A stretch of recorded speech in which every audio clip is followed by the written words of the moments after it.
Bonsoir et bienvenue à tous dans Auditions publiques sur les chaînes parlementaires tous les lundis à 19h30. Après-demain, des restrictions sanitaires vont être levées. Est-ce bientôt la fin de l'épidémie de Covid? Aucun candidat ne se risque au moindre pronostic. Et en attendant, c'est la déclaration de candidature d'Emmanuel Macron qui suscite des impatiences et la droite extrême ou l'extrême droite qui se déchire à coups de transfert. Bonsoir Guillaume Pelletier. Bonsoir. Merci à vous d'être là. Vous êtes précisément la première grosse prise d'Éric Zemmour dans cette campagne. Vous êtes passé de LR à Reconquête, désormais porte-parole du candidat ex-polémiste. Yves Tréhard reviendra avec vous sur l'union des droites que vous prétendez incarner et réaliser. Marion Maréchal va-t-elle vous rejoindre? Vous nous le direz. Comment mieux contrôler l'immigration? C'est évidemment, on le sait tous, central dans votre programme. Deux parlementaires, Laure Darcos et Madame Jeunetet, viendront en débattre avec vous, à ne pas manquer tout à l'heure. Dans un instant, toutes les questions sur le programme du candidat. Mais d'abord, cette interrogation qui est en train de monter sur un possible débat d'avant premier tour, avant le 10 avril. Emmanuel Macron, d'après son entourage pour l'instant, exclut une confrontation large avec une quinzaine de candidats.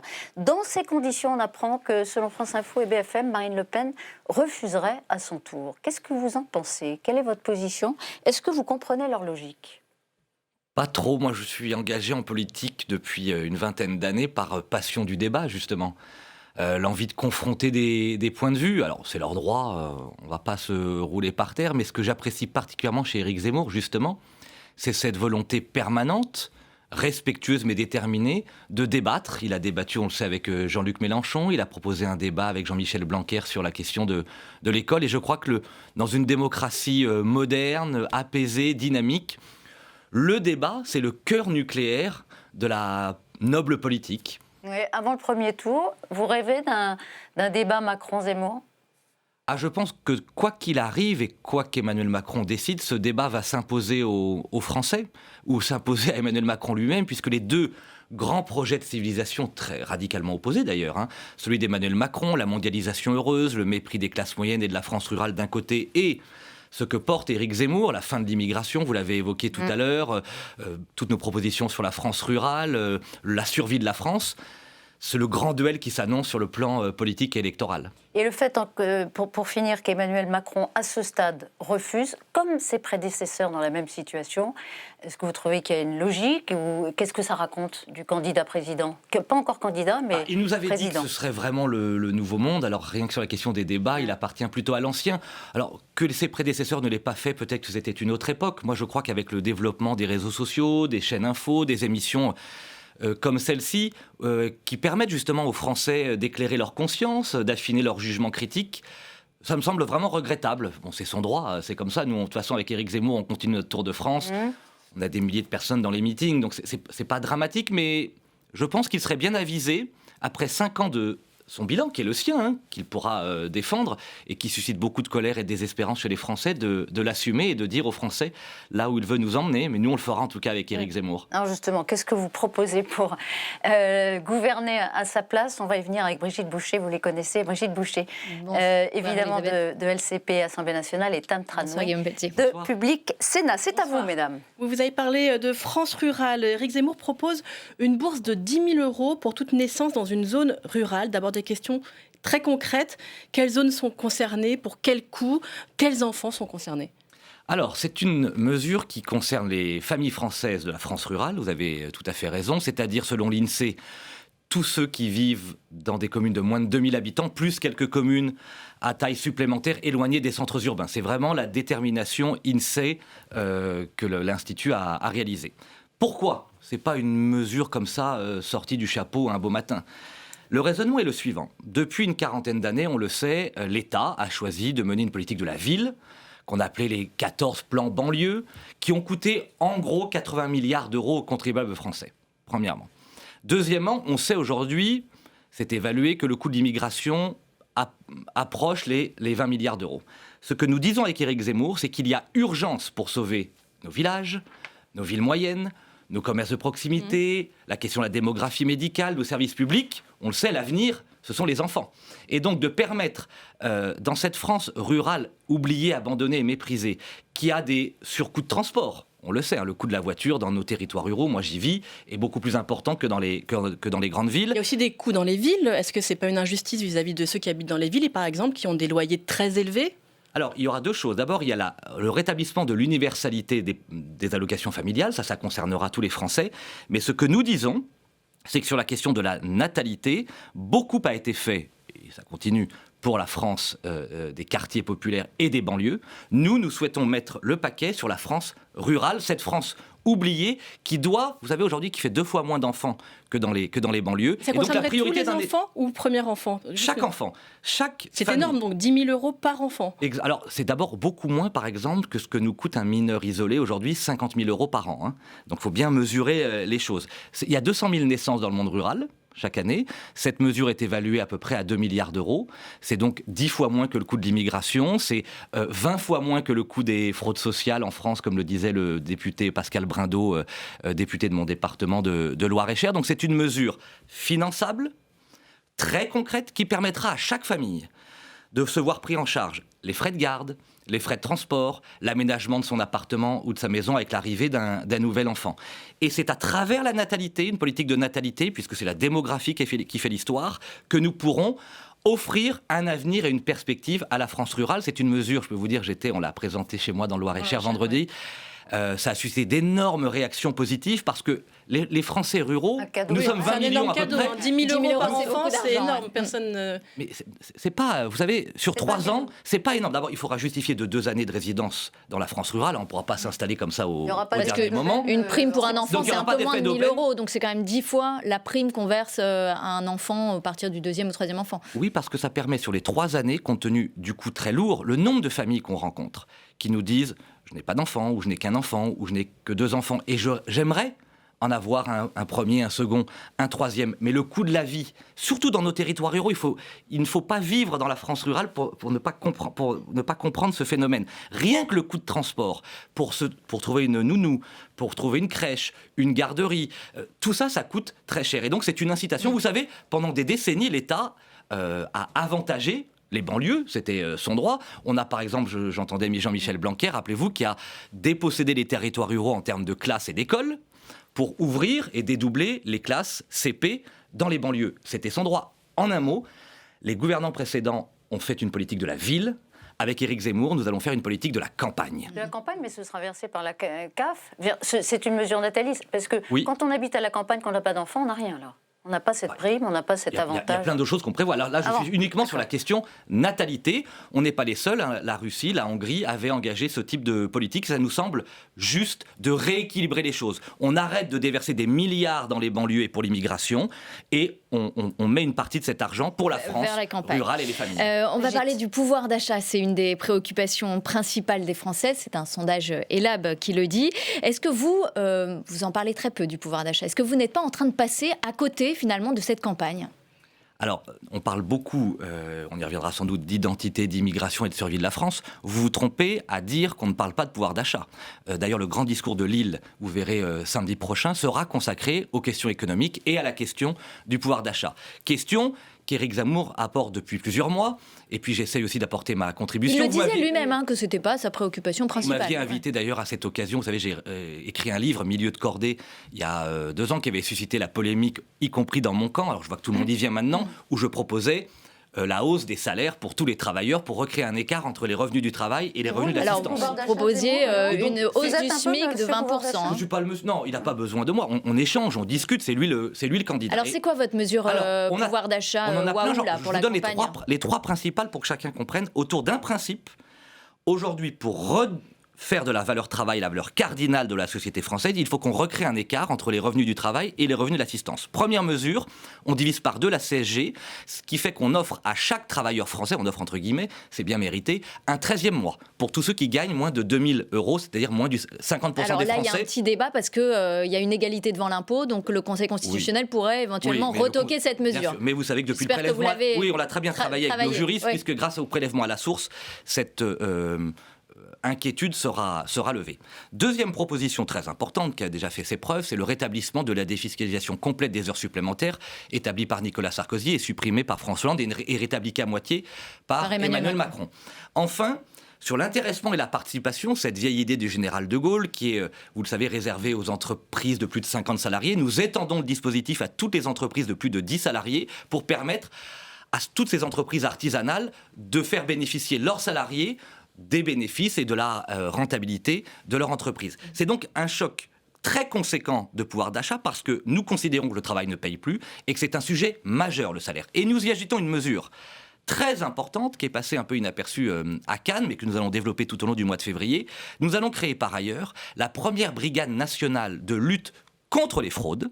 C'est pas une idée farfelue là non plus. On s'appuie sur l'exemple d'un de mes amis, Éric Ciotti, qui avait créé ça en 2011 dans le département des Alpes-Maritimes, au niveau départemental. Cette brigade d'une trentaine d'agents a permis de récupérer chaque année 15 millions d'euros. Vous imaginez, pour 100 départements. En plus de ce que font déjà les services de la sécurité sociale, qui sont déjà... Qui sont débordés, qui font leur travail, ouais. On donc, ne les critique pas. Dédiés à la fraude sociale. Exactement, en fait...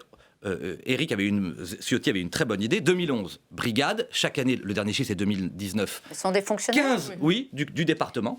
15 millions d'euros récupérés. Des élus. Vous avez fait un chiffrage global là-dessus ? Et donc, il y a un chiffrage global ? Alors, le chiffrage, on peut l'évaluer assez aisément. C'est-à-dire, si on multiplie par 100 les 15 millions d'euros, on arrive à 1,5 milliard, ce qui est tout sauf négligeable. C'est le coût de notre mesure pour les familles. Plus largement, si je prends les deux chiffres officiels, celui du rapport parlementaire Pascal Brindot sur les fraudes sociales, 15 à 40 milliards, ou celui du magistrat Charles Prats, 50 milliards, on voit bien qu'il y a quelques dizaines de milliards d'euros que nous devons récupérer par l'autorité, par la fermeté. L'assistance, oui. La solidarité, la fraternité, oui, on peut tous connaître un accident de la vie, bien entendu, mais quand on connaît, moi j'ai été maire, je suis député de Loir-et-Cher, le nombre de fraudes, par exemple, certains de nos concitoyens qui déposent plusieurs dossiers de RSA dans des départements limitrophes pour cumuler les aides, ça n'est plus possible. Ou des possible. cartes vitales qui n'existent pas. Exactement. Alors, il y a un certain nombre de promesses, on aimerait bien savoir comment elles sont financées, parce que quand on regarde la baisse de la CSG, ça coûte quelques 20 milliards, il me semble, non ? Un peu moins, oui. Peu moins. 20 milliards de baisse sur les impôts de production.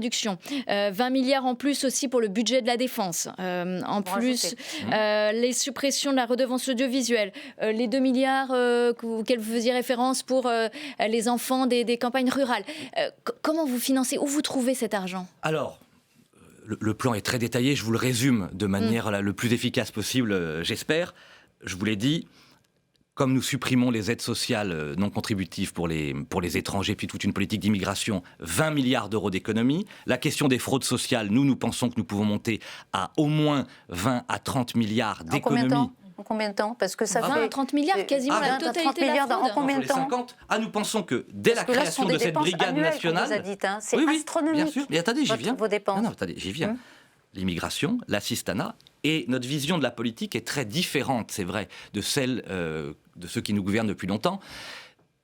Nous croyons à la relance par la consommation, c'est-à-dire puisque nous allons redonner du pouvoir d'achat aux Français, puisque nous allons offrir des hausses de salaire, puisque nous allons libérer les énergies sur la question de la participation, de l'intéressement ou des heures supplémentaires, cet argent que les Français, légitimement, vont récupérer, surtout pour les salaires, vous savez, de la France modeste ou de la France des classes moyennes, sera immédiatement réinjecté dans l'économie.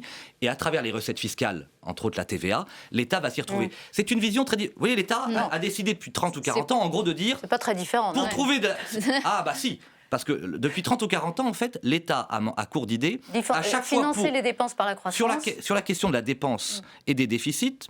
La réponse de l'État, c'était on invente un impôt nouveau, une taxe nouvelle. Voilà, nous, c'est l'inverse. On supprime des impôts, des charges et des taxes. Et puis on consomme on libère les Français et on permet aux Français, par la consommation, de relancer la croissance. Justement, on parle de croissance. La France a de très bons chiffres de croissance, plus 7% en 2021.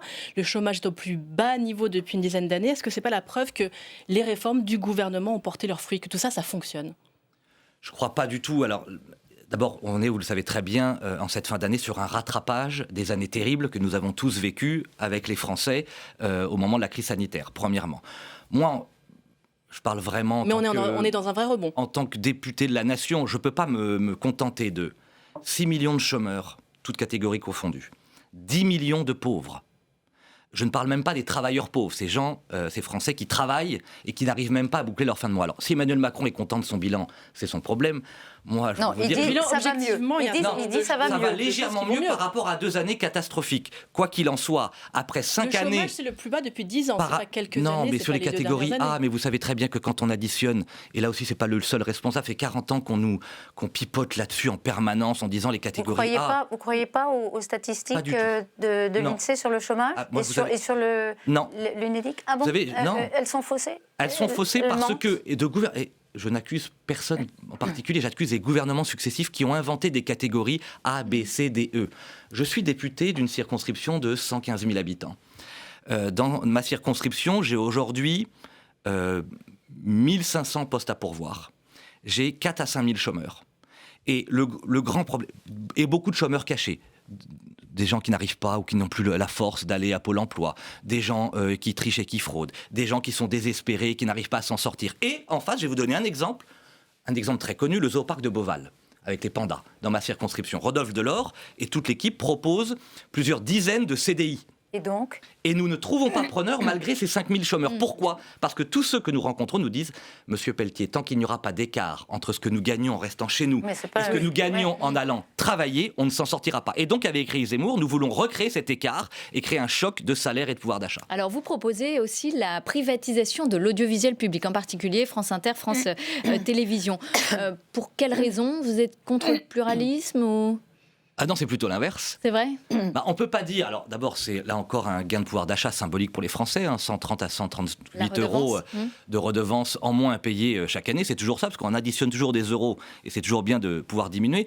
Plus largement, on voit bien qu'un grand nombre de chaînes qui ont émergé et qui garantissent largement le pluralisme dans leurs émissions ont fait plus leur preuve que ce service public qui justement a oublié la noblesse du service public. C'est-à-dire que la capacité équitable, respectueuse à entendre toutes les sensibilités des Français. Vous savez, il suffit de tendre l'oreille. C'est quelle que- sensibilité, alors, attendez. l'audiovisuel public? Vous entendez quoi, vous? Ah, ça se joue. Dire tout ce qui est à la droite de Jean-Luc Mélenchon est d'extrême droite. Si Et les chaînes si je privées schématise sont à peu près. toutes, Si vous grossissez un peu le Beaucoup trait. plus, je trouve, beaucoup plus. C'est En vrai. tout cas, le ressenti que j'ai, le ressenti que beaucoup de Français ont. Vous savez, vous interrogez les Français en général et les électeurs de droite en particulier, vous regarderez leurs préférences. On ne peut pas dire qu'ils soient particulièrement satisfaits du traitement qu'ils subissent, par exemple, Mais il sur y a le- France Inter. Il y a le CSA, il y a l'ARCOM, C'est il y a- quoi votre modèle de Ce chaîne sont alors, des chaînes gauchistes, pour finir de les caractériser? Oui, c'est un peu ce que j'ai dit, tout à fait. C'est-à-dire que, Donc France Inter, France Télévisions. globalement, le traitement de l'information, je ne parle pas des invités politiques. Oui, La question, elle parce n'est qu'il pas y a là. le CSA et Je puis parle du l'ARCOM traitement qui équilibre. des informations. Par exemple, ce que M6 a courageusement fait. À Roubaix, Et je veux en cet instant dans penser à zone Ophélie interdite, Meunier, zone très interdite, courageusement, qui est très courageuse et qui est maintenant sous protection policière. De dire ce que nous voyons. Il y a un grand remplacement en France. Il y a un danger Non, mais d'une c'est le fait propagation d'être de une chaîne l'islam. privée qui a permis ça pour vous? Ah, je pense qu'il y a eu plus de liberté, c'est ce que j'ai ressenti, c'est ce que beaucoup de Français ressentent, de la part de chaînes privées que de chaînes du service public que payent les Français et qui devraient, au nom de cette contribution égalitaire, puisque chaque Français, quelles que soient ses opinions, finance ce service public, devrait honorer le respect de la diversité. Nous ne le ressentons pas ainsi, et donc il nous semble en tout cas plus efficace pour le pluralisme, pour la diversité des opinions, de basculer dans la Est-ce privatisation. que les chaînes publiques, elles n'ont pas fait beaucoup aussi pendant la pandémie? On a vu tout ce qu'elles ont fait en termes de pédagogie pour les enfants, etc. Enfin, ça a été vraiment nécessaire. On n'aurait pas pu attendre ça d'une chaîne privée. Moi, pour avoir suivi plutôt, que ce soit les chaînes d'information, par exemple, privées, j'ai trouvé que le travail sur la crise sanitaire, d'explication et de Non, mais pédagogie je était assez parle du bien fait. travail pas pour les enfants, pour remplacer les écoles, etc. Il y a eu énormément qui a été fait. Écoutez, en tout cas, c'est une conviction très profonde qu'on assume totalement sans Que démagogie. vous allez privatiser. Voilà, France Inter est par exemple une radio que je respecte, qui nous invite, mais qui a un traitement de Que l'information. vous traitez de gauchiste. très Brigitte à gauche. Boucher. Brigitte Boucher. Alors, Pas que, toutes les chaînes privées. Gabriel Attal a parlé d'une campagne de mort-vivant. C'était dimanche dans Le Parisien, compte tenu des idées plutôt négatives d'une grosse partie des candidats.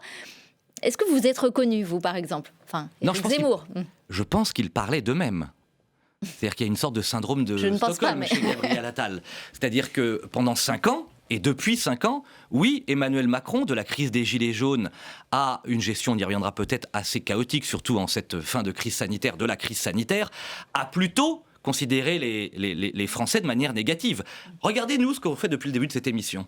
la prime naissance pour préparer l'avenir à l'horizon 2030-2040 pour notre patrie dans la France rurale. Les propositions de choc sur les salaires pour tous les travailleurs et les entrepreneurs avec la baisse des charges et des impôts. On vous a pas parlé d'immigration, mais sinon c'est quand même beaucoup votre discours. Qui est une question pour moi très positive. C'est-à-dire, si on veut sortir de ce face-à-face terrible, d'un pays qui est en train de se fragmenter, de se diviser, de se communautariser entre les Français, y compris entre eux, et des communautés étrangères. Vous avez même Gérard Collomb utilisé cette expression, nous sommes aujourd'hui côte à côte, je crains que demain nous finissions face à face. C'est un projet d'avenir pour recréer une seule communauté nationale dans laquelle les Français, quelle que soit leur religion, leur origine sociale, pourront à nouveau vivre ensemble heureux. Ça, c'est un projet de civilisation positif. Les jours heureux, c'est je suis persuadé qu'Éric Zemmour, par le courage qui est le sien, en osant briser les tabous... C'est Fabien Roussel, en l'occurrence. Je pense que les jours heureux de notre patrie,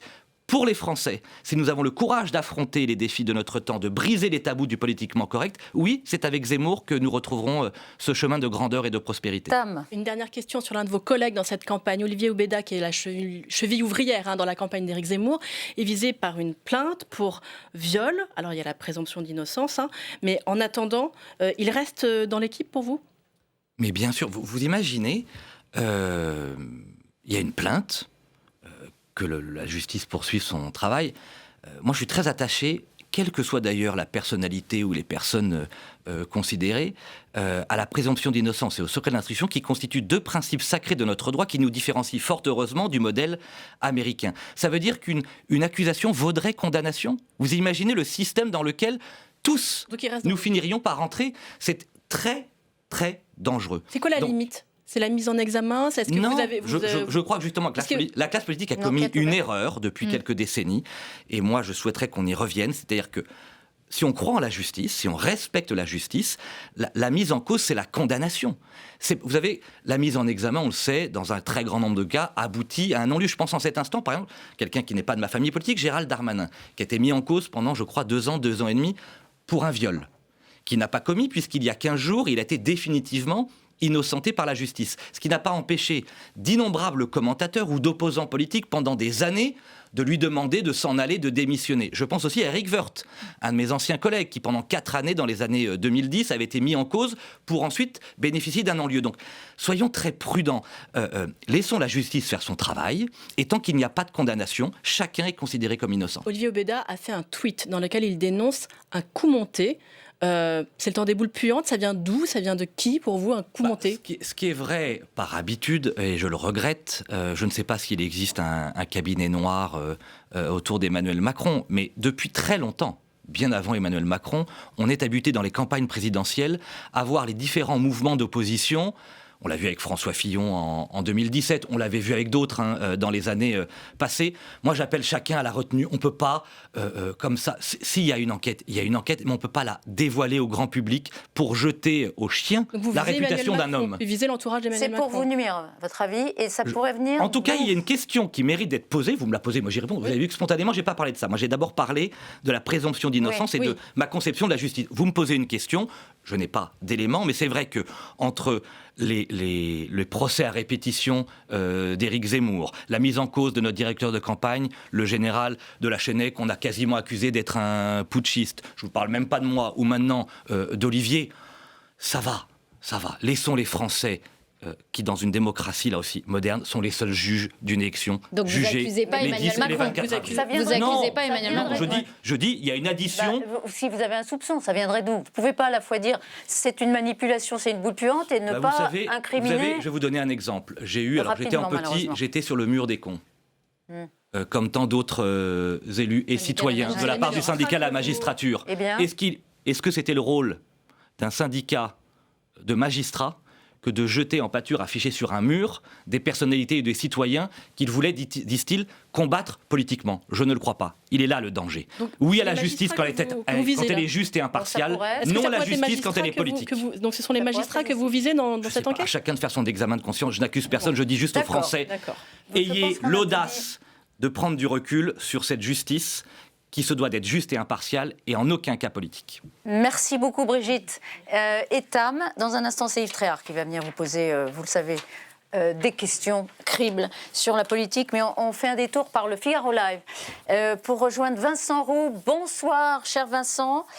Vous faites l'écho des questions qui occupent particulièrement les lecteurs du Figaro. Et le dossier ukrainien, par exemple, fait partie des préoccupations, précisément. Oui, bonsoir Guillaume Pelletier. Bonsoir. Vincent. La crise ukrainienne, les menaces de guerre à l'est de l'Europe donc, sont très commentées par les lecteurs du Figaro.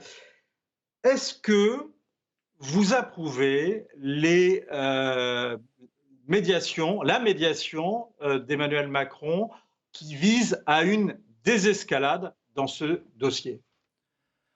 Oui, pour le coup, je pense qu'alors, même s'il y aurait beaucoup à dire sur la politique étrangère d'Emmanuel Macron, pour bien comprendre quelle est notre position avec Éric Zemmour, nous nous inscrivons pleinement dans la vision gaullienne, gaulliste de la France, qui ne doit être en rien une puissance soumise ni aux Américains ni aux Russes, mais cette fameuse puissance d'équilibre et de contrepoids, porte-parole des nations libres. Ce qui est certain, c'est que nous aurions préféré qu'Emmanuel Macron, dès son élection, par exemple, tende la main à la Russie et à Vladimir Poutine.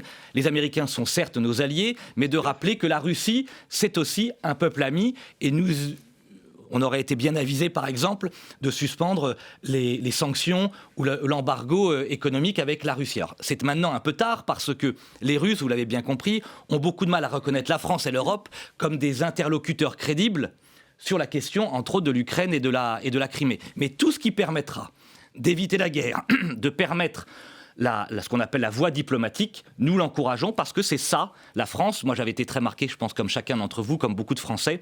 On était fiers d'être Français ce fameux jour de 2003 sur la guerre en Irak, lorsque Jacques Chirac et Dominique de Villepin étaient montés à la tribune des Nations Unies pour dire non et pour démontrer que la France, ça n'était pas les États-Unis. Merci beaucoup, Vincent. On vous retrouve tout à l'heure pour une autre question. Yves Tréhard, éditorialiste, directeur adjoint du Figaro, c'est à vous. Bonsoir Elisabeth, bonsoir Guillaume Pelletier. Alors, depuis quelques jours maintenant, les ralliements se multiplient, enfin pas tout à fait quand même, mais il y en a pas mal. Alors vous en êtes un des exemples venant de la droite, et plusieurs viennent maintenant du Rassemblement national. Et, aussi bizarre que ça puisse paraître, Éric Zemmour, dans les sondages, ne bouge pas dans les intentions de vote. Comment vous expliquez ça ? Alors, parce que ce sont des deuxièmes couteaux. On vous a même, vous, dit que vous étiez un deuxième couteau. Vous savez, les personnalités, aussi sympathiques soient-elles, ou symboliques, j'essaye de me mettre dedans, c'est pas ça qui fait bouger définitivement une élection, il faut toujours être modeste. Qu'est-ce qui est très intéressant par contre ? Au lendemain d'une crise sanitaire, qui on le sait, pour le mois de décembre et janvier, a cadenassé le débat public. On n'a parlé que de ça et pas des sujets essentiels.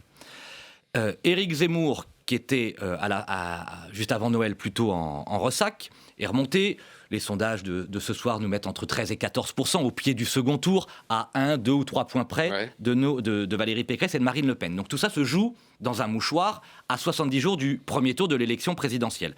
Deuxième indicateur, puisque vous me parlez d'indicateurs, le sondage Opinionway de ce soir qui demande aux Français qui réalise la campagne la plus dynamique, et celui qui sort en tête, à la surprise générale, et nettement, c'est Éric Zemmour devant Emmanuel Macron et loin devant Valérie Pécresse et Marine Le Pen. Pourquoi c'est intéressant ?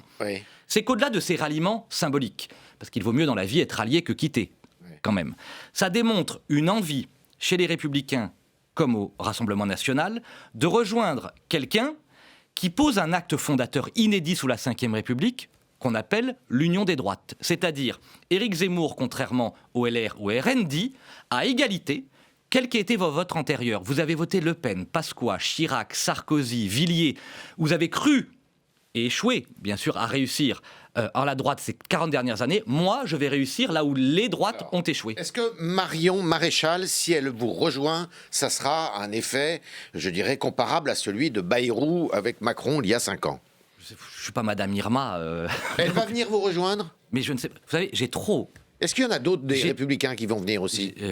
Je suis en contact très régulier avec de très nombreux parlementaires. J'envoie des députés. Non, mais c'est pas à moi. Vous savez, j'ai trop de respect pour la liberté et la souveraineté de chacun. Il y aura d'autres personnes qui vont venir. Des Républicains ? Oui, bien sûr. C'est à eux de choisir le moment. C'est pas à moi de leur imposer quoi que ce soit. Qu'on discute tous les jours avec des députés et sénateurs. Oui. Que je connaisse bien Marion Maréchal, qui, vous le savez en plus, a été l'une des premières. J'avais fait ça avec la droite forte et elle aussi a posé La droite cette idée mur. d'union des droites, bien sûr qu'on a des liens. C'est à Marion de choisir le moment et de faire son choix. Je ne sais pas quel sera son choix. Vous l'espérez? Nous, ce qui compte, et je comprends très bien votre question, j'essaie d'y répondre, mais on est vraiment dans cette logique. On n'est pas dans une stratégie de ralliement avec Éric Zemmour. On est dans une stratégie, je dirais, d'un seul ralliement, celui qu'il est en train d'effectuer avec le peuple français. Cette capacité pour cet homme qui n'est pas un politicien, parti de rien, ne l'oublions pas, d'être aujourd'hui dans les 4 premiers, d'être au pied du second tour de l'élection présidentielle. Notre conviction profonde, c'est qu'il sera qualifié face à Emmanuel Macron, parce que la dynamique est de son côté, et que contrairement aux 2 autres que vous avez cités, lui, il a 2 électorats qui ont vocation à le rejoindre. C'est déjà le cas d'ailleurs aujourd'hui. La moitié de son électorat vient du RN, la moitié de son électorat vient des Républicains. Imaginons que M. Zemmour ne soit pas qualifié au 2e tour. Ça peut arriver. Est-ce que vous appelez à voter pour Marine Le Pen ou pour Mme Pécresse? Mais Yves Tréa, vous avez trop d'expérience, moi aussi. Ce serait particulièrement cocasse que nous nous placions dans une configuration aujourd'hui qui nous éliminerait. Si c'était le cas et que vous m'invitez le 10 avril au soir ou le 11 avril, je vous répondrai. La seule règle que je peux vous donner qui est certaine, bien sûr qu'avec Éric Zemmour, nous n'apporterons en rien notre voix à Emmanuel Macron. Vous avez bien compris notre positionnement. Pour le reste, notre volonté profonde, c'est pas de participer à un rendez-vous électoral comme un autre. C'est de dire aux Français, il s'agit de la survie de la France. Il s'agit de sauver notre civilisation. Par conséquent, le seul qui porte cette conviction profonde et le seul qui souhaite rassembler tous les électeurs, qu'ils soient LR ou RN, c'est Éric Zemmour. Et donc nous serons au second tour. Vous poserez la question à Valérie et à Marine. 2 questions. Vous les appelez par leur prénom. Je connais Valérie Pécresse très bien, j'ai travaillé avec elle pendant 13 ans. 2 questions qui me paraissent tout à fait importantes. On entend beaucoup que les ralliements, c'est aussi parce que ces personnalités sont en quête d'argent et de postes aussi, éventuellement dans le cadre d'élections législatives. Est-ce que... dit Jordan Bardella. Jordan Bardella dit ça. Est-ce que vous proposez de l'argent? Franchement, je le dis à Jordan Bardella, et si j'ai l'occasion de le voir ou de le croiser, je lui dirai. On ne peut pas dire des choses comme ça. C'est pas le Far West, hein? Non, franchement, ça va. Le débat politique, c'est un débat de conviction. Qu'est-ce qui vous finance? Attendez, c'est un débat d'idées. Moi, je suis vice-président... C'est pas des pratiques? Attendez, je suis vice-président de Reconquête. Oui. Je m'occupe, avec Éric Zemmour et une équipe extraordinaire, et de la campagne présidentielle et des élections législatives. Jamais il n'a été question d'argent, jamais il ne sera question d'argent. Qu'est-ce qui vous finance, Guillaume Pelletier? Comment? Qu'est-ce qui vous finance? Comment vous vous financez? Alors, je vais vous dire ce qui me marque. J'ai jamais vu ça. Vous savez que j'ai fait plusieurs campagnes présidentielles. J'étais le porte-parole de Nicolas Sarkozy. Je vais vous donner quelques exemples pour que chacun comprenne. Un nombre impressionnant, je dis bien impressionnant, de milliers et de milliers de petits donateurs. De gens. Chaumont-sur-Tharonne, vendredi dernier, dans ma circonscription, 1000 habitants, 1000 personnes dans la salle. À Cannes, il y a une semaine, 5 ou 6 000 personnes. Le meeting de Lille, de samedi prochain, on a ouvert les inscriptions, on avait réservé de manière peut-être un peu ambitieuse une salle de 8000 places. C'est déjà presque rempli. Il y a un courant profond que vous ne voyez pas, que même moi je ne voyais pas, je le reconnais, et que les sondages ne voient pas. Il y a un courant profond, une lame de fond qui est en train de naître, avec des millions de Français qui n'en peuvent plus de la classe politique habituelle, qui se reconnaissent dans ce Français juif berbère venu d'Algérie, qui ne connaissait rien à la politique électorale, qui porte un discours... Non, moi je le connais depuis longtemps aussi. Il baigne dans la politique depuis qu'il est tout petit. Il le commentait. Vous savez bien la différence entre mener une campagne, être dans l'arène des campagnes électorales, faire des meetings, c'est très différent. Il y a une authenticité, une sincérité, un courage chez Éric Zemmour qui suscite l'admiration. Et oui, un exemple, nous venons de franchir, par exemple, ce soir, les 92 000 adhérents. En 50 jours. Quand j'étais chez les Républicains, avant même... Oui, avant même la primaire, nous étions en gros à 60 000 adhérents. C'est quoi l'adhésion? C'est combien? Alors ça dépend des modèles entre couples, 20 ou 30 euros. D'accord. Faut le vouloir, enfin, c'est un acte pour beaucoup de Français modestes. Vous n'avez pas de problème d'argent? Il faut toujours que les Français se mobilisent, mais oui, aujourd'hui, grâce au peuple français, à sa mobilisation, nous sommes en mesure de mener une campagne électorale. Une question encore? On entend beaucoup dire que, bon, vous n'allez peut-être pas vous qualifier pour le 2e tour, ni même gagner, mais que vous prenez date pour l'avenir, et qu'en fait, cette recomposition des droites et cette union des droites, comme les droites, quelles qu'elles soient, sauf la droite orléaniste incarnée peut-être par M. Macron, pourrait se succéder à elle-même, eh bien, que c'est vous qui allez ramasser les décombres qui, après, joncheront... Moi, vous, c'est un vouvoiement. Je parle de Éric Zemmour, Ah oui. de votre mouvement. Éric Zemmour a posé un acte durable dans la vie politique française. Notre priorité, c'est l'élection présidentielle. Et vous allez voir une surprise incroyable, parce que je vous le dis et je vous le prédis, il sera au second tour face à Emmanuel Macron. Au-delà de cette élection présidentielle, nous y travaillons déjà. Nous allons devoir constituer une majorité présidentielle autour, oui, d'un concept nouveau. Vous savez, moi j'ai en gros 40 ans, un peu plus. C'est quoi ce concept nouveau ? Mais vous l'avez souvent évoqué dans vos articles, l'union des droites. C'est-à-dire que pour la première fois depuis 40 ans... Non mais attendez, vous pouvez... Citez-moi une personnalité candidate... Non, l'affaire, c'est autre chose. Ah ben, elle est en cours.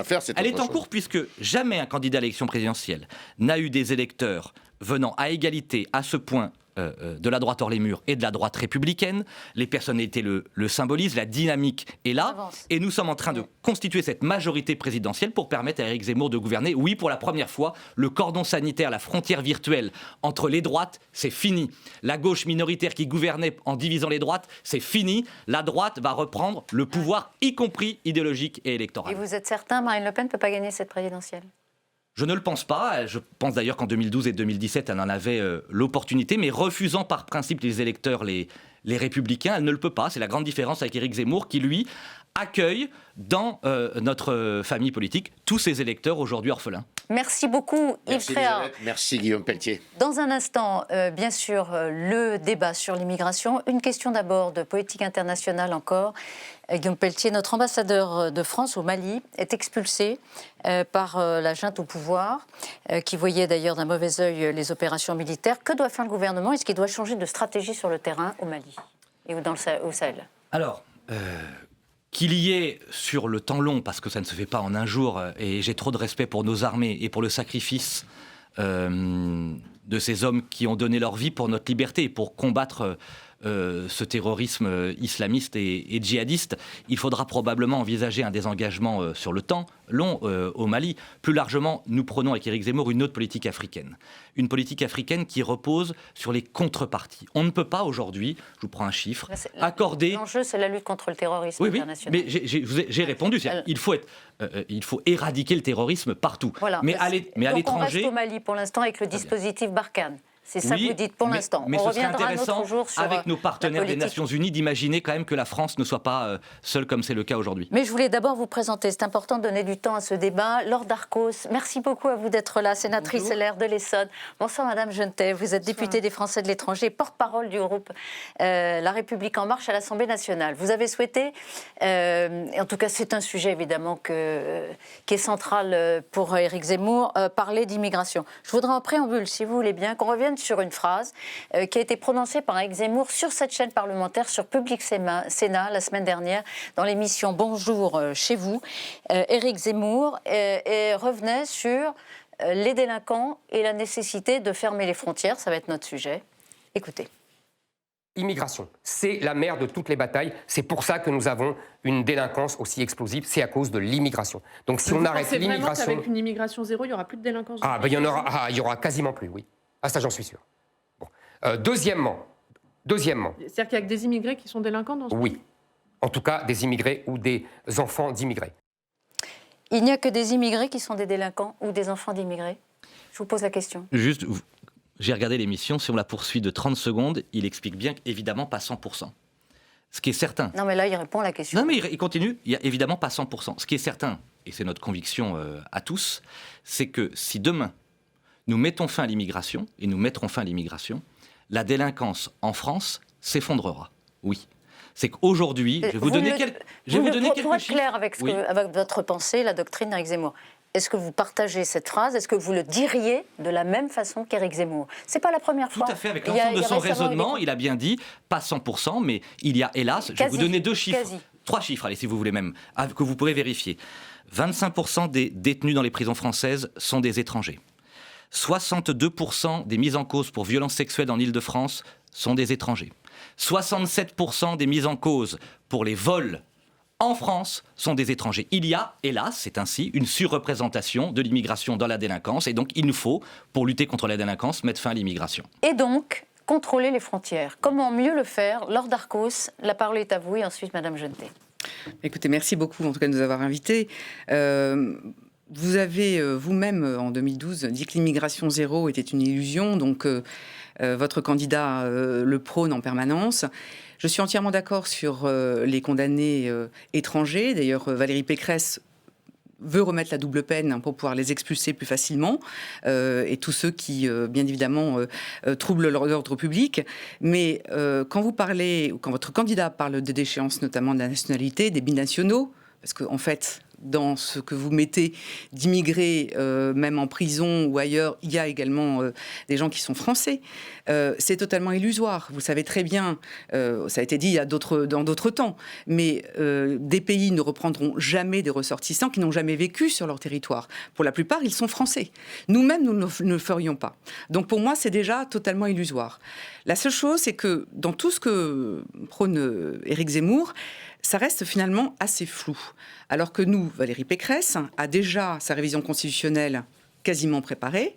On votera tous les ans au Parlement des quotas de titres de séjour par pays et par métier pour réduire de moitié l'immigration et par 3 le regroupement familial. On va remettre en question tous les accords avec les pays migratoires pour que si jamais ils ne reprennent pas leurs immigrés clandestins avec leur laissez-passer consulaire, on ne redonnera pas de visa. Et on va également, bien évidemment, mettre en place ce qui est déjà à Roissy pour que toutes les personnes arrivant sur le territoire soient en rétention en moins de 15 jours, qu'on puisse régler leur situation, de savoir s'ils peuvent rentrer en France. Tous ces sujets me paraissent un tout petit peu plus construite que simplement de dire immigration zéro. Surtout qu'en plus, on est juste là pour dire on veut contrôler l'immigration clandestine, mais on veut aussi laisser la place, et je pense que c'est la grosse différence avec Éric Zemmour, on veut laisser bien évidemment sa chance à tous ceux qui veulent s'intégrer et s'assimiler, et il y en a beaucoup. Alors avant que vous répondiez, Madame Jeunet, vous sur ce point. Moi j'étais plus sur un sujet d'influence. Cela dit, je peux parler d'immigration. Je ne sais pas si l'influence venait après ou maintenant. On parle de l'immigration là. D'accord. Donc sur le sujet de l'immigration, là aussi sur les frontières, je voudrais comme que vous puissiez nous dire un petit peu. Je voudrais comme souligner le fait que depuis 5 ans, il y a des choses qui ont été faites, que l'immigration n'est pas le sujet principal mis en avant par les Français, même si nous le savons dans certains quartiers, il y a des difficultés qu'il ne faut certainement pas occulter, qu'il y a d'abord également des difficultés sociales qu'il faut aussi savoir résoudre, auxquelles nous nous sommes attaqués depuis 5 ans. Souligner que les éloignements ont augmenté quand même de 40%, ce quinquennat-là par rapport au quinquennat précédent. Donc tout ceci montre que les mesures sont là pour illustrer le fait que l'immigration doit être certainement choisie et non pas subie, sans qu'on aille une immigration zéro qui est totalement impossible. Il y a des métiers, et nous l'avons vu en ce moment, pour lesquels nous avons des carences, nous avons besoin de talents. Donc comment envisagez-vous de pouvoir répondre aux exigences, aux besoins que nous avons dans certains corps de métier ? Dans ma campagne rurale où je suis également élue, je vois bien mon maçon, mon peintre, mon menuisier qui n'ont pas de talent, qui sont obligés de les recruter en dehors même de l'espace européen. Comment voulez-vous répondre aux besoins de nos PME et TPE qui ont des carnets de commandes pleins comme pas possible, comme jamais, pour pouvoir répondre à cette demande qu'ils ont, avec une immigration zéro? Je ne le comprends pas. Alors, il y a plein de questions dans la question, mais elles sont toutes très intéressantes, je vais essayer d'y répondre. D'abord, sur la question du travail, on a une différence, je respecte d'ailleurs votre position. Moi, je considère que les gouvernements successifs, sur la question de chômage, emploi, formation, ont géré la conséquence et pas la cause. C'est-à-dire que puisqu'il n'y a pas de travailleurs français formés, puisque l'éducation nationale n'arrive plus à former, à adapter notre jeunesse aux métiers d'aujourd'hui et de demain, eh bien on fait venir des immigrés du bout du monde. C'est une erreur majeure. Nous, avec Éric Zemmour, notre priorité, c'est de permettre à la jeunesse française, qui est ici, sur notre sol, à travers cette idée merveilleuse que l'intelligence de la main vaut l'intelligence de l'esprit, de permettre à cette jeunesse française, à travers l'apprentissage, d'être formée au métier que vous évoquez très légitimement, plutôt que de faire appel à une main-d'œuvre étrangère. Donc c'est un changement radical. Nous avons en effet considérablement augmenté l'apprentissapprentissage. Nous avons 700 000 apprentis aujourd'hui. Oui, mais on sait très bien, je ne dis pas que Emmanuel Macron a tout raté, je ne dis pas aussi à Laure Darcos, que je connais bien, que rien n'a été fait pendant 40 ans. Je dis juste, c'est pour ça que j'ai fait ce choix d'Éric Zemmour, qui est un choix de conviction. C'est que sur la question de l'immigration, la classe politique de droite, de gauche ou d'Emmanuel Macron a tant promis et tant trahi. Et qu'au fond, aujourd'hui, nous sommes à des chiffres terribles. 280 000 étrangers qui rentrent chaque année sur le territoire national. 2 millions d'étrangers avec les clandestins qui sont rentrés sur le territoire national, rien que sur le quinquennat d'Emmanuel Macron. Les Français n'en peuvent plus.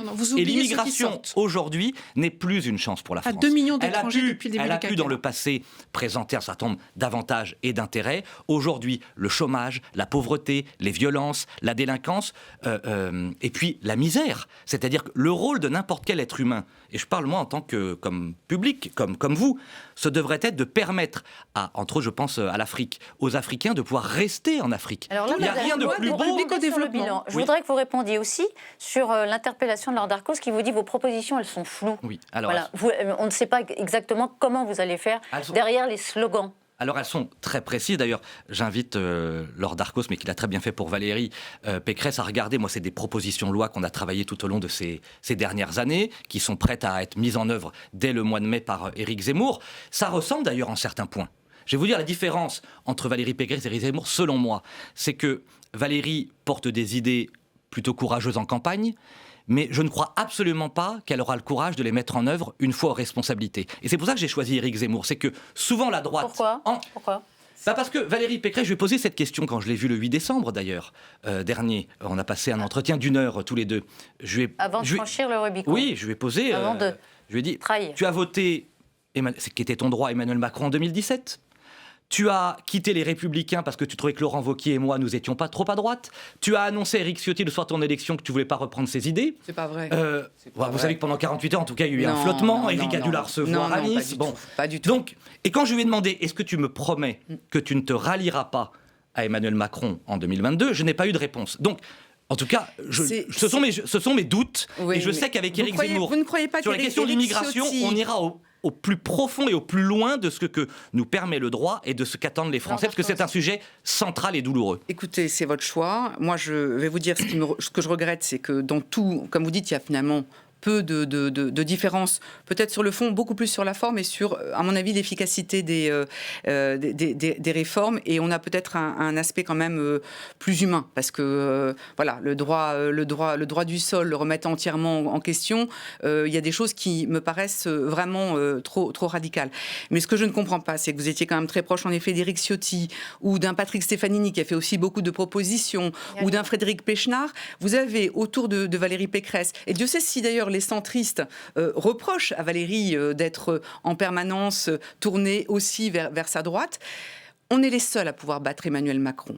Vraiment, moi j'en suis persuadée. Vous m'avez d'ailleurs troublée tout à l'heure par votre passion, d'ailleurs heureusement, hein, il faut y croire pour le faire. Je pense qu'honnêtement, elle est la seule à pouvoir gagner. Et donc c'est quand même dommage, alors qu'on reprend en effet des idées qui vous sont chères, que vous ne soyez pas restés avec nous, parce que je pense qu'en effet, aujourd'hui, et je veux dire, je le dis d'autant plus sincèrement, qu'au départ, l'immigration n'est pas mon sujet, j'allais dire, de passion, et je suis beaucoup plus à me tourner vers les associations dans les banlieues difficiles, avec justement des immigrés qui ont envie de s'assimiler et de s'intégrer, à essayer de travailler avec eux. Mais je pense qu'aujourd'hui, nous sommes en effet dans une période vraiment qui est absolument critique, où il faut absolument endiguer cette immigration incontrôlée. Avec des propositions à l'inverse, madame, réalistes. de ce que vous dites, c'est que je pense que dans le quinquennat, ça a été en effet quand même extrêmement abusif en fait, et on a eu quand même une hémorragie qu'on n'avait pas avant.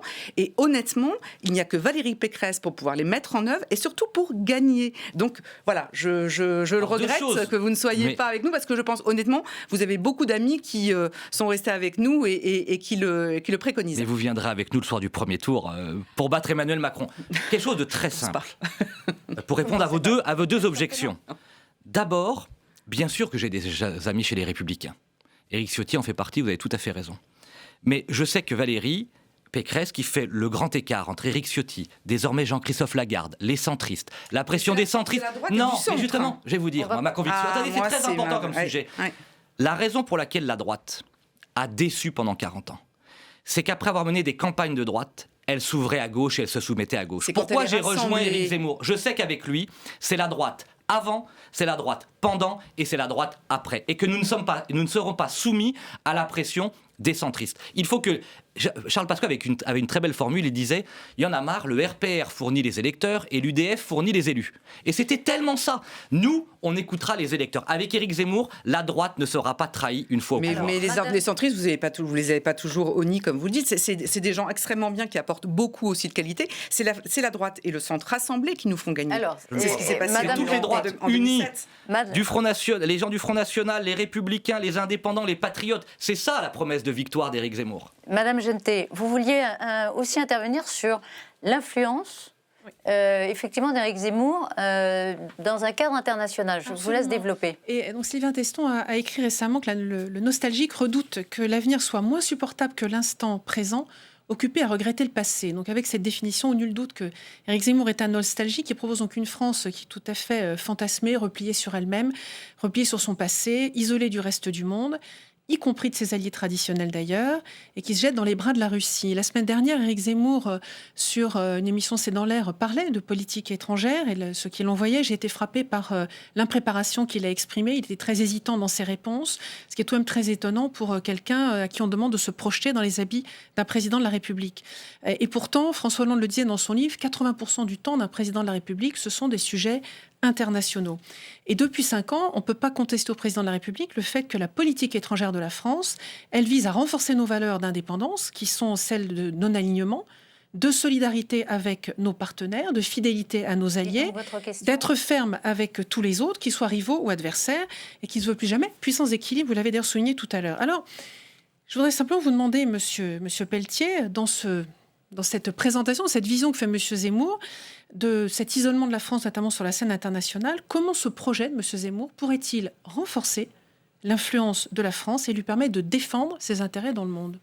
Ah oui, ce sera comme jamais. Moi, l'une des raisons pour lesquelles j'ai combattu Emmanuel Macron, c'est la soumission du président de la République actuel, par exemple à la Commission de Bruxelles, à l'Union européenne, et son incapacité à refaire de la France cette puissance gaulliste. La vision d'Éric Zemmour, elle est très simple. Elle n'est pas du tout schématique ou chaotique, elle est très simple. C'est la vision du général de Gaulle. C'est-à-dire que la France fait partie du Conseil de sécurité des Nations Unies. La France, contrairement à ce que dit Emmanuel Macron, n'est pas une région de l'Europe ou du monde. La France est une nation. C'est un peuple souverain, c'est une histoire hors du commun. La France, c'est une puissance maritime. Alors, ce sont des incantations, vous êtes d'accord ? Là, on est au niveau des incantations. Emmanuel Macron, vous savez, c'est pas tellement mieux. Mais je lui dirais peut-être la même chose. On me demande quelle est la vision que porte Éric Zemmour sur le plan international. Sa vision, c'est la vision du général de Gaulle, c'est de dire la France est une puissance souveraine. D'abord, nous n'avons pas à obéir à la Commission de Bruxelles. Nous allons retrouver notre souveraineté. C'est déjà un changement radical entre Emmanuel Macron et Éric Zemmour. Et deuxièmement, oui, là où Emmanuel Macron a démontré sa volonté de soumettre la France à travers l'OTAN, par exemple, aux États-Unis, nous considérons les Américains comme nos alliés, mais les Russes aussi comme nos amis. Nous allons redevenir alors, au Conseil de sécurité de l'ONU. Au Conseil de sécurité de l'ONU. Monsieur Zemmour, au Conseil de sécurité de l'ONU. Oui. Eh bien. Que fait-il ? Quelle voix porte-t-il ? Quelle image de la France va-t-il donner ? Ah bah celle du général de Gaulle, de Jacques Chirac, de Dominique de Villepin. Cette France qui a soumis à le Monsieur courage Poutine et la capacité de dire non. La France est le grand pays universel qui est capable de dire non aux hégémonies du monde et d'être la porte-parole des nations libres. Et c'est ça le zémorisme, international. Monsieur Pelletier, je vous invite à regarder cette vision du monde d'équilibre. Je vous invite à regarder que la France a maintenant un général qui est au sein du commandement intégré de l'OTAN, responsable des normes et de la transformation de l'OTAN, et que c'est ça précisément qui permet à la France d'être influente au sein de l'OTAN et auprès de sur l'OTAN et sur la Turquie. Regardez, quand une frégate française a été menacée par la Turquie, l'OTAN n'a pas bougé parce que les Américains sont aussi les alliés des Turcs. Donc l'indépendance de la France, la souveraineté de la France, c'est la colonne vertébrale de la vision d'Éric Zemmour pour notre pari au niveau international. Je voudrais que vous ayez un peu de temps pour revenir sur un sujet sensible aussi, sur lequel vous vouliez interpeller Guillaume Pelletier, c'est très différent. Oui, et en effet, comme vous dites, sensible, ça nous a tous émus. Ce qu'a dit votre candidat sur l'obsession de l'inclusion. Je sais qu'après, il est revenu, j'ai regardé attentivement les différentes vidéos qu'il a pu faire, les témoignages de certains parents qu'il a pu donner en disant, mais non, finalement, bien évidemment, pour certains qui sont légèrement handicapés... Moi, j'étais là pour la loi de 2005 de Jacques Chirac, qui a garanti à tous les enfants handicapés les mêmes droits. Comme le dit Valérie Pécresse, ça n'est pas une obsession dangereuse, c'est au contraire une obligation pour nous de leur donner cette accessibilité.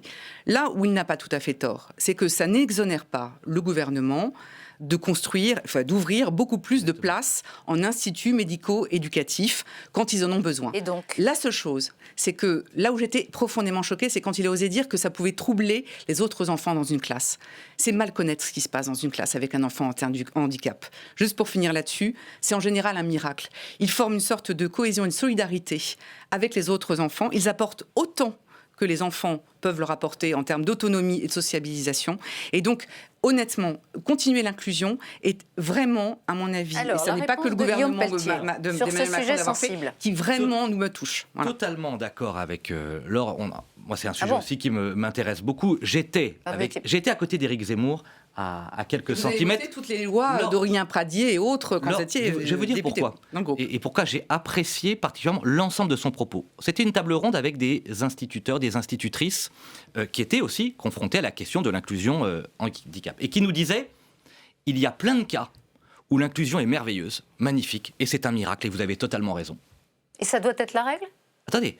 Et d'autres cas où, hélas, parce qu'on a fermé, Laure Darcos vient de le préciser très légitimement, puisque les gouvernements, surtout les récents, ont fermé des places dans les centres spécialisés, parfois ça ne marche pas.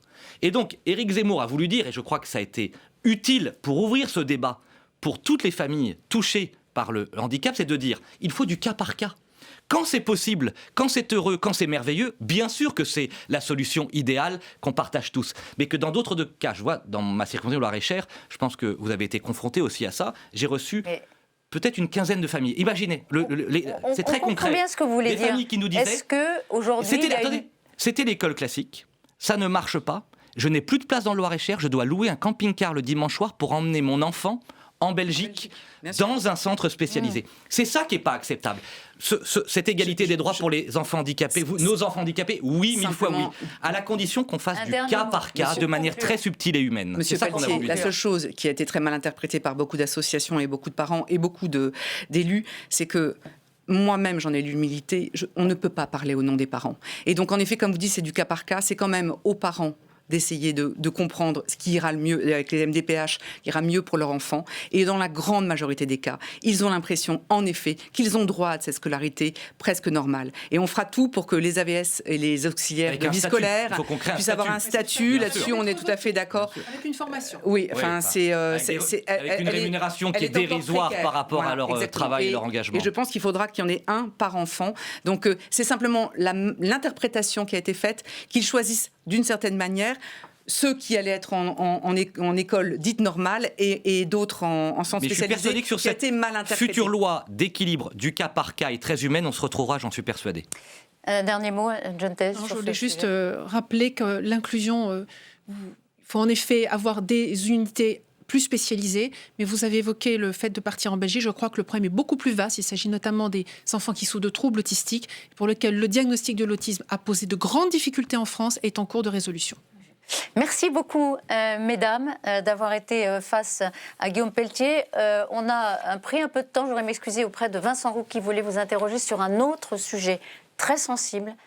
C'est la prise en charge des personnes âgées après le scandale, entre guillemets, révélé la semaine dernière dans certaines maisons Orpea. D'ailleurs, un des responsables d'Orpea viendra s'expliquer devant l'Assemblée nationale précisément mercredi. Il verra Madame Bourguignon demain.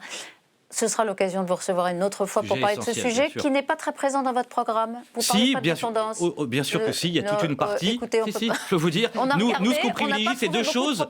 C'est tout faire pour le maintien à domicile et ensuite des moyens supplémentaires à travers le cinquième risque, une assurance mutuelle obligatoire pour financer nos EHPAD qui sont globalement gérés par des gens extraordinaires et des soignants remarquables, mais qu'il nous faut accompagner, beaucoup plus aider. Merci encore, toutes nos excuses Vincent Roux du Figaro Live. Merci mesdames, merci Guillaume Pelletier d'avoir été notre invité pendant 1 heure. On se retrouve la semaine prochaine. C'est bien le débat, vous voyez. Lundi, 19h30, dans Audition publique. Bonne soirée à tous sur la chaîne parlementaire.